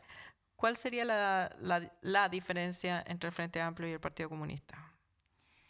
bueno, en esta elección, a mi juicio, se han levantado algunas cosas que hemos tenido algunas diferencias. Por ejemplo, Janet ha sido más crítica respecto a el acuerdo SQM por el litio. Nosotros hemos más bien tenido una posición que ha ido en el entendimiento de que ese acuerdo le da la posibilidad de desarrollar al país y al Estado en particular, incorporarse en el desarrollo del litio. No tenemos complejidad con decir es una fase para poder avanzar a la Estrategia Nacional del Litio, y por eso no tenemos esa misma postura. Entonces, yo diría que es una discusión en desarrollo y me parece también relevante. Ahora, sí puedo decir que también, a propósito de la misma conformación de alianza, el Frente Amplio, y en esto quizá algunos nos han visto como demasiado autocríticos y en este proceso también de discusión de cómo armamos el gobierno,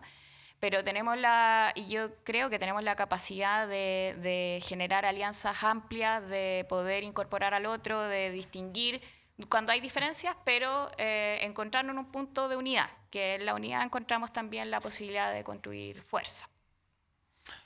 Gael, muchas gracias. No se me ocurre qué otra pregunta hacer que no implique, digamos, este es el momento difícil si está aquí como jefa.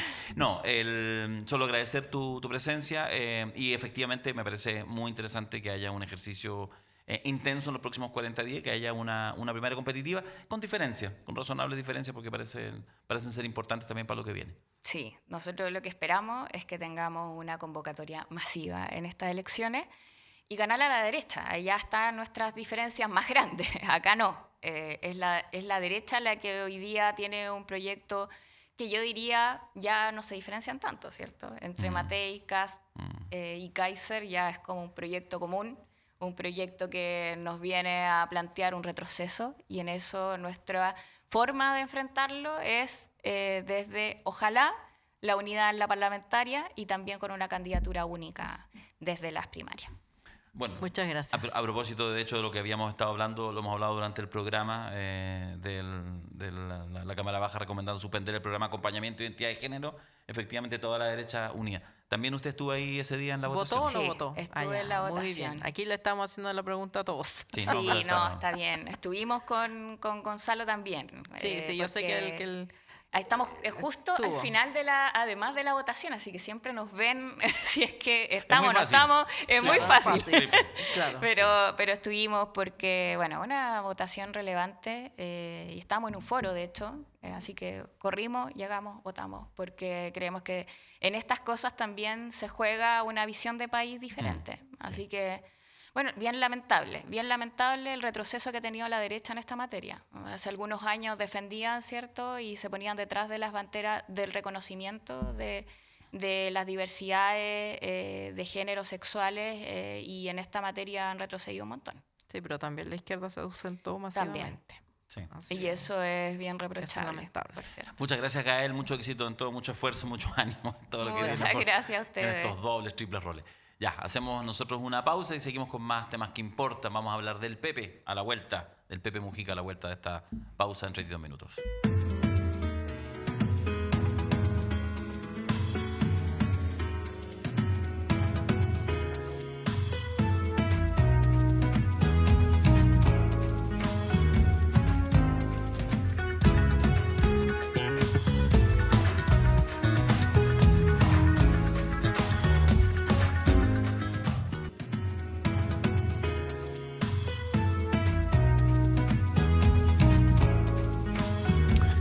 Volvemos a 32 minutos y tal como les comentábamos, vamos a hablar, nos parece importante, sucedió ya la semana pasada, pero hablar del legado que dejó José Pepe Mujica, expresidente del Uruguay, fallecido hace una semana atrás en Latinoamérica, Alejandra.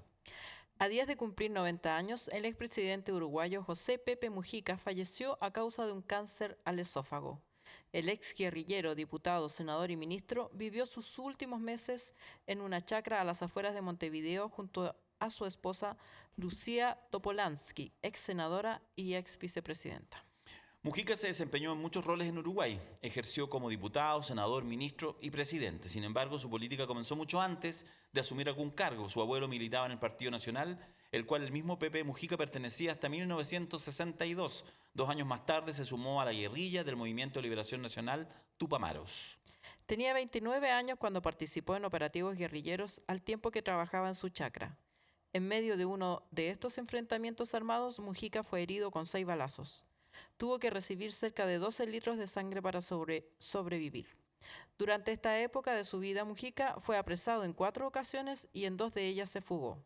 En total, el expresidente de Uruguay pasó casi 15 años de su vida encarcelado. Uno de los escapes icónicos del exguerrillero ocurrió en septiembre de 1971, cuando más de 100 guerrilleros huyeron de la cárcel de Punta Carretas, en Montevideo. Los presos cavaron un largo túnel por meses, el cual desembocaba en un barrio donde actualmente vive la alta burguesía de Montevideo. Sin embargo, Mujica fue recapturado en 1972 y permaneció encerrado hasta 1985. Por causa de la tortura que recibió, perdió todos los dientes y estuvo la mayor parte del tiempo en confinamiento absoluto. Dijo que aprendió a oír el grito de las hormigas para entretenerse. Al ser uno de los dirigentes tupamaros, la dictadura uruguaya lo tomó como rehén. Estuve 7 años encerrado en una pieza chica, poco más de 1 metro cuadrado, sin un libro, sin nada para leer. Me sacaban 1 vez al mes, 2 veces al mes, a caminar por un patio media hora. 7 años así. Estuve a punto de ponerme loco, contó Mujica en las entrevistas que le hicieron. Su nombre comenzó a surgir como un posible candidato a la presidencia en las elecciones del 2009. Sin embargo, Mujica era considerado un anciano mal vestido y desasiado. El candidato aceptó arreglarse la dentadura, pero nunca accedió a ponerse una corbata. Mujica ganó con un 53% de las preferencias y también consiguió la mayoría parlamentaria para la coalición izquierdista Frente Amplio. Dentro de sus logros en la presidencia se encuentran el matrimonio igualitario, despenalización del aborto, liberalización del uso de la marihuana y una alza histórica del salario mínimo. El presidente Gabriel Boric, al enterarse de su muerte, escribió en sus redes sociales: Pepe querido, te imagino partiendo preocupado por la ensalada amarga que hay hoy en el mundo. Pero si algo nos dejaste fue la esperanza incombustible de que es posible hacer las cosas mejor.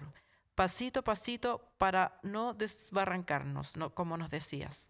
Y la convicción innegable de que mientras nos palpite el corazón y haya injusticia en el mundo vale la pena seguir luchando. Además, el mandatario ajustó su agenda para poder asistir al velorio de Mujica. Bueno, se murió el Pepe y queríamos además traerlo y comentar historias que a veces pasan, y quizás vale la pena inmediatamente hacer un encuadre en esta versión muchas veces descafeinada de revolucionarios. Oh, esa palabra, una mala palabra, censurémosla. De exguerrilleros que en determinadas situaciones, en determinados contextos, como por ejemplo ante dictaduras, régimen autoritario, se alzaron en armas. Y no, digamos... Lo decimos ¿por qué? Lo digo ¿por qué? Porque a veces pareciera también, y probablemente uno de los primeros obligaciones de quienes han tenido, por ejemplo, una figura como José Mujica como uno de sus emblemas, es no descafeinarlo, es no transformarlo en frases de Paulo Coelho. De hecho, lo leí el otro día. Una persona escribía justamente en Twitter, decía eso, porque claro, empiezan a aparecer, a irrumpir las frases de José Mujica, etcétera, que tienen frases extraordinarias, enseñanza y todo, pero claro, uno las puede ocupar y puede parecer, digamos, como, no sé, un líder de la paz mundial que andaba como en buena onda permanentemente, como la chacrita, etcétera, y se pierde la trayectoria de un hombre de 90 años, que tuvo una activa vida y que tomó decisiones que en algunos minutos fueron radicales. O sea, momentos guerrilleros no es broma. Así que importante parece en este minuto recordarlo en su integridad. Sí, recordemos que a los ojos de cualquiera interpretador moderno de la política, Mujica tomó las armas antes incluso de la dictadura, Sí, que para oponerse a la democracia burguesa, que era la manera en que la izquierda en general en toda Latinoamérica motejaba al sistema democrático vigente hasta entonces, porque efectivamente impedía muchas veces que las aspiraciones populares se convirtieran en lo que hoy día llamamos también bastante sanitizadamente políticas públicas. Mm. Pero la cárcel, la tortura, yo creo que es importante tomarla en su dimensión, en el sentido de que si no hubiera sobrevivido sería un muerto más, sería un número más. Entonces muchas veces se toma la figura de Mujica para decir que es una especie de arrepentido y claro que cualquiera lo puede abrazar, pero lo pueden abrazar porque sobrevivió. Porque sobrevivió y pudo participar de nuevas estrategias políticas para obtener lo mismo. O sea, yo creo que es importante mirar a Pepe Mujica como lo que fue, un político ducho, macuco, que Sí, sabía sí. ajustar los medios disponibles para conseguir el mismo objetivo político. No es que cambió de objetivo político ni lo demás, pero sí creo que en la tortura y en la prisión tuvo una revalorización del tiempo y de la velocidad de los cambios y de la importancia de los militantes y militantes, varones y mujeres, de ser felices en el camino. Porque también es cierto que la izquierda durante mucho tiempo tomaba la militancia como una cosa total, o sea, no había espacio para el goce de la vida, ni para la conversación, ni para la pausa. Daba la impresión en los 70, 80 de que la revolución venía ahora y cambiaba ahora. Y yo creo que de todos esos procesos también Mujica bebió y se dio cuenta que a veces los cambios son más lentos que una vida. Entonces hay que dedicarle tiempo al goce en la vida. Eso no significa que sea monedita de oro ni que sus frases respecto de esta dimensión se puedan usar como libro de autoayuda. Sí, y fíjate que claro, en esta doble, pensémoslo en lecciones, pensémoslo en las lecciones que pueden sacar los progresismos, las izquierdas, acá en Chile. Porque también justamente como hay una versión descafeinada, también hay algunos y algunas que de pronto hacen este planteamiento así como de la radicalidad del Pepe. Y entonces uno lo ve a distancia así como un gran liderazgo izquierdista, etcétera, pero es absolutamente cierto que en los gobiernos tanto de Mujica como del Frente Amplio en el Uruguay, o sea, por supuesto que muchas cosas en la medida de lo posible, de ir generando, y por lo tanto ahí viene la gradualidad que no tiene que ver. Yo creo que en ese sentido Mujica, si uno lo lee bien, es un liderazgo excepcional porque vivió muy largo. Morirse a los 40, digamos, y terminar como revolucionario es fácil. Morirse a los 90 y terminar como revolucionario es una cosa más difícil. Y me parece que hace una buena síntesis entre no bajar las convicciones, o sea, permanentemente, pero tener el sentido de la realidad, de la gradualidad, insisto, no gradualidad por renuncia, sino gradualidad porque hasta ahí se puede y porque tenemos que entonces seguir convenciendo y seguir acumulando.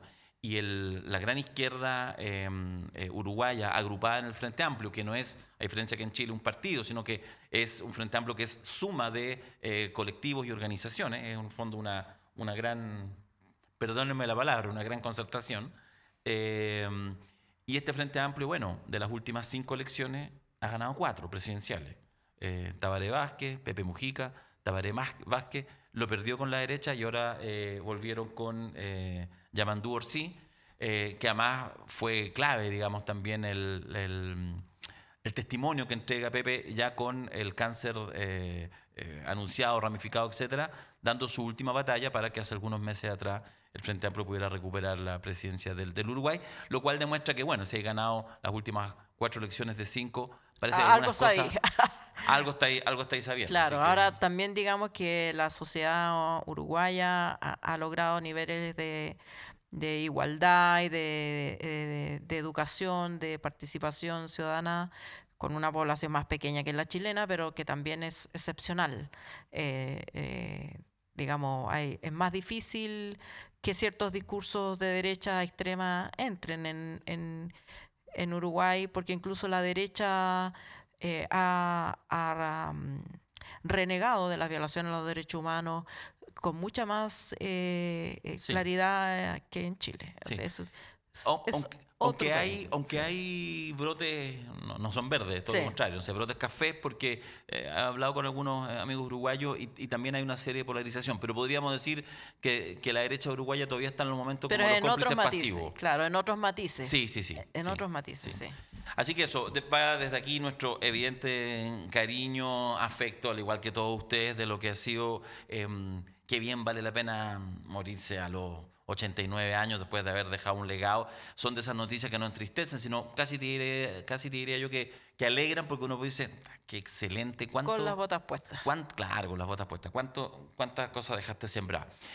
Nosotros debiéramos estar terminando el programa ahora, pero tenemos una noticia interna, se los dije al comienzo, y la vamos a dar junto con un amigo que de hecho voy a invitar al tiro que pasa aquí al estudio, la vamos a dar a la vuelta. De verdad, no se lo pierda, porque si no después se lo van a contar. Así que quédese en sintonía, que nos quedan unos minutitos para cerrar el 32 minutos de hoy. No se veía venir. Inconfondibile. Indimenticabile.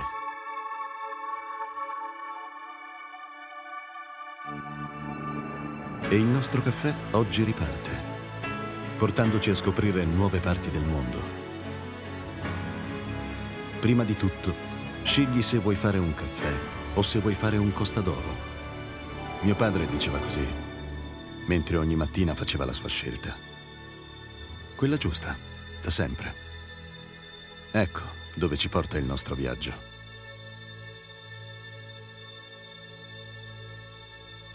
Esattamente dove abbiamo sempre voluto essere.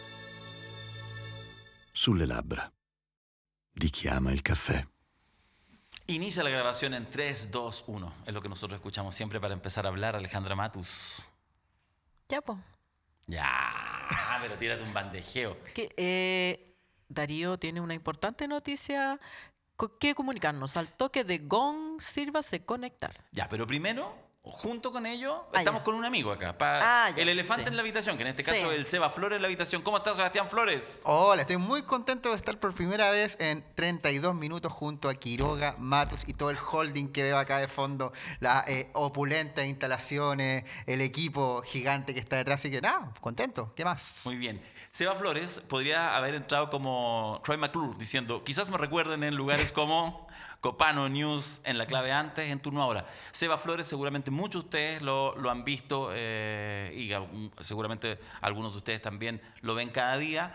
En Turno, el primer canal de streaming, donde cada mañana junto a Nicolás Copano y a Geraldine, ¿cuál es el apellido de Geraldine? González Martínez, Geraldine. Miss Chile 2019. Así es, Yeye. Hacen ahí ese trío imposible, pelean todo el rato, se tiran. Es una cosa, pero funciona y nos entrega información. Sebastián, un gusto que estés acá con nosotros. Yo muy contento de estar, bueno, con Darío he compartido, pero nunca con Alejandra Matus, así que estoy muy contento de estar con esta calameña que llevó a lo grande el nombre de Calama. O sea, Sí, po. mi familia es de Calama, es lo primero que te quiero contar.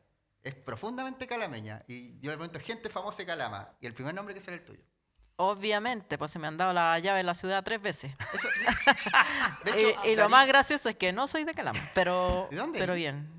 Es que Una he mezcla vivido entre mucho, es Arica. complejo. He vivido mucho, no, nunca viví Iquique. en Arica. Viví en Iquique, en Antofagasta, nací en San Antonio, viví en Santiago y así. Pero Calama, algo pasa. Ninguno de los dos somos calameños de no, nacimiento. Pero como todos los calameños, pues nadie ha nacido en Calama. Encuéntrate un calameño que haya nacido en Calama. ¿Tus Bueno, padres nacieron en Calama? Mi papá nació en Calama, pero mi abuelo Ah. no. Así Ah. que mi papá es calameño, pero mi papá dejó Calama también por en Ah, Santiago. ¿viste? Sí. Claro. Entonces, No, sí. algo tiene Calama que... Calama es un campamento eterno. Sí. Gente No, que pero va los y viene. Flores- Pero esa los- es su magia, esa es su magia. Los Flores son una institución, digamos. Sí. Tu tío. Sí, mi tío Poncho está, Flores, está sí. en la radio Topater y en el colegio en el de Saeta. Así Justamente. que- un clásico. Cuico. No, no, era cuico No, mi tío. no, de hecho, Poncho no, Cuico. de Poncho hecho, yo soy el cuico de la familia, que es Ah. lo peor. Es que vivo en Ñuñoa, pues entonces... Sí, no, Cuico. La saeta Cuico. Sí, No, Lizeta Cuico. B8. Sí, sí, los cuicos de Lizeta, los cuicos de Lizeta. Oye, Ya. ¿por qué está Seba con nosotros? Muchas gracias por habernos acompañado, porque durante algunas semanas voy a dejar la conducción de 32 minutos.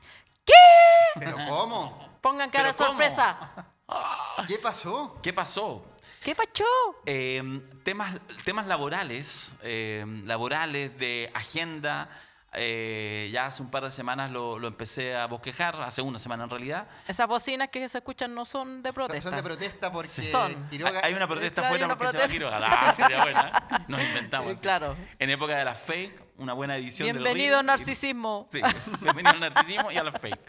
Sí, así que tengo la necesidad de dejar 4 o 5 programas, los próximos 4 o 5 programas. O sea, voy a estar fuera de la conducción de 32 minutos y cuando hace algunos días atrás lo vimos, pensé inmediatamente, pensé en varios nombres, hice un listadito del 1 como al 4 y fui al número 1 y el número 1 yo pensaba que no, que de repente la agenda me dijo que sí, que es mi amigo Sebastián Flores Muga, que a partir del próximo lunes va a estar en la conducción junto con Alejandra Matus, y esa es la razón por la cual lo hemos invitado ahora. Oye, me gané un premio a la lotería con esto. Yo de verdad estoy muy contento porque 32 minutos yo lo sigo, no me lo pierdo. Yo a ti te sigo desde La Cosa Nostra, a ti te sigo, no voy a decir desde el Libro Negro de la Justicia Chilena porque sería mentira, porque lo conocí después.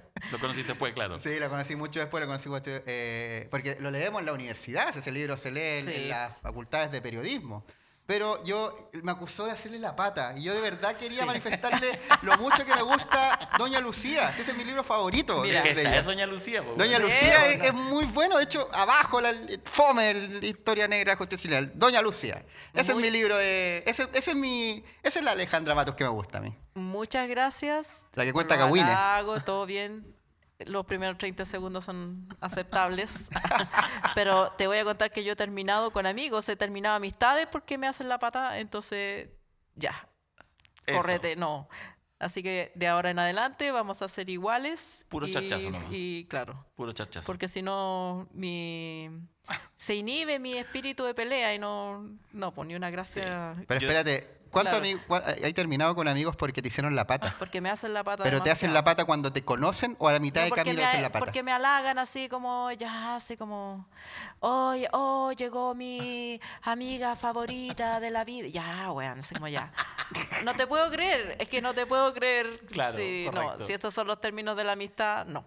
Yo en todo caso ya hemos hablado por interno con Seba, le he dado todos los tips para poder domar a Sultana, que es un ejercicio de grandes Sí, de grandes, sí. Oye, pero qué importante va a ser... bienvenido, muchas gracias por aceptar esta misión y de suplir a este bellaco que falta cuando quiere y más encima ahora se va por un periodo largo. Así Sí. que estaremos aquí cobrándole sentimientos todos los días hasta que vuelva. A mí me han dicho que cuando tenga la edad que tiene Darío me voy a parecer mucho a él. No, es que de eso estaba pensando yo, es el mismo fenotipo. Sí. Yo me haría un ADN. Yo que Es que ustedes me haría un ADN. a mí me han Es dicho mi que sobrino, a mí mi me han sobrino. dicho Me que eres haría- mi papá. Dice, oye, Darío, ¡Hijo!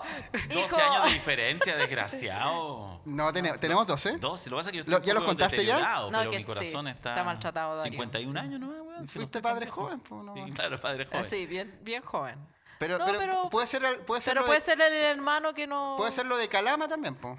Bueno, Pregúntale a tu papá. Yo creo que... Le voy a preguntar. Sí, Ah, bueno, yo creo que hay problema. Ya, bueno, en fin, pongámonos serios. Le damos la bienvenida a Seba. Le damos la bienvenida más, y a mí me contenta mucho, y lo sabe Sebastián porque así se lo planteé.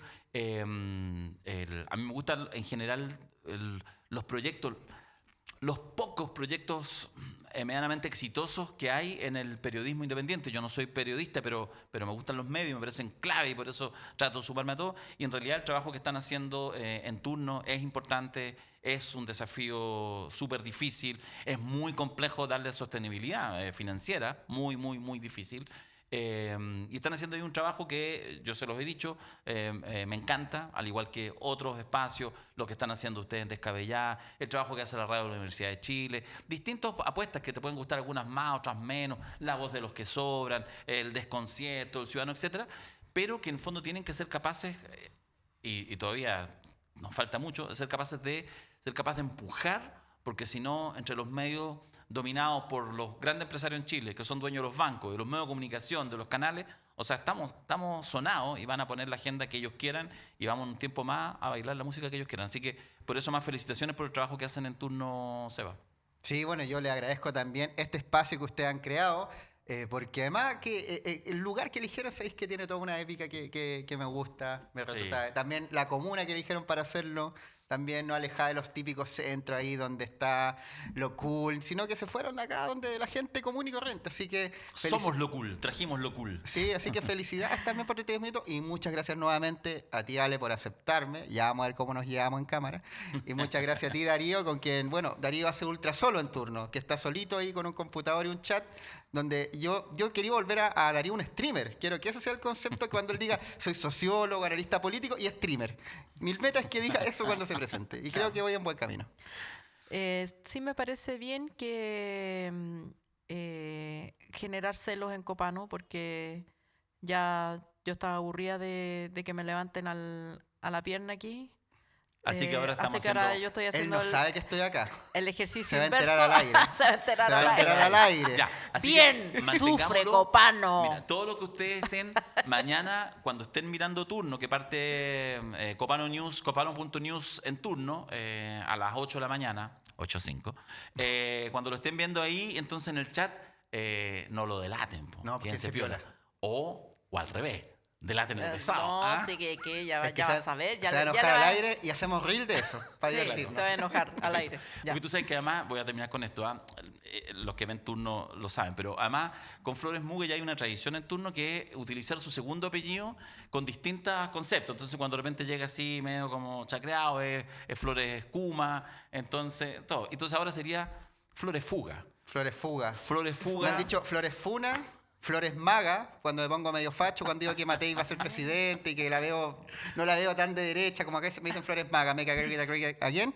Y cuando me pongo más izquierda tradicional me dicen Flores Millas, como Gómez Milla. Ya. Así que tengo varias excepciones de Vaya- Y ahora que va a arrancar de turno los días lunes para venirse acá, va a ser Flores Seba Fuga. Flores Fuga, que va a estar acá. Excelente. Nos vemos mañana con ustedes. Sí, algunos van a ir al teatro atiburrados, se acabaron las entradas el jueves ya lo saben, así que no vayan, no se venden en portería. Alguien dijo que tenemos sobreventa, no, para nada. Vamos a estar ahí todos, pero van a estar No hagan todos los avalancha. asientos. Sí, no va a haber avalancha ni esas cosas. En el Teatro Municipal de San Joaquín y vamos a estar con transmisión. Primero el Provócame, que nos va a telonear a las 7 de la tarde y a eso a las 8 vamos a estar entrando con 32 minutos en estos 2 años y lo van a poder ver en vivo aquí en el canal en streaming. Así que... eso. Alejandra Matus, que te vaya regio. Te extrañaré. Nos vemos en diciembre. ¿Ah, qué? No. 4 o 5 semanas máximo. Y gracias, Sebas, por aceptar esta invitación. Un besito a ambos. Gracias. Eso, excelente. Y a todo el equipo técnico, estuvo don Pablo Ruiz en los controles en el Switch, que también, porque el otro también se fugó, Diego Cancino, acompañado de la gran Amanda Panza y Pablo Rivero en el sonido y María Jesús López en la edición periodística. Estuvo lleno la sala de control. Muchas gracias, chiquillos, a ustedes también.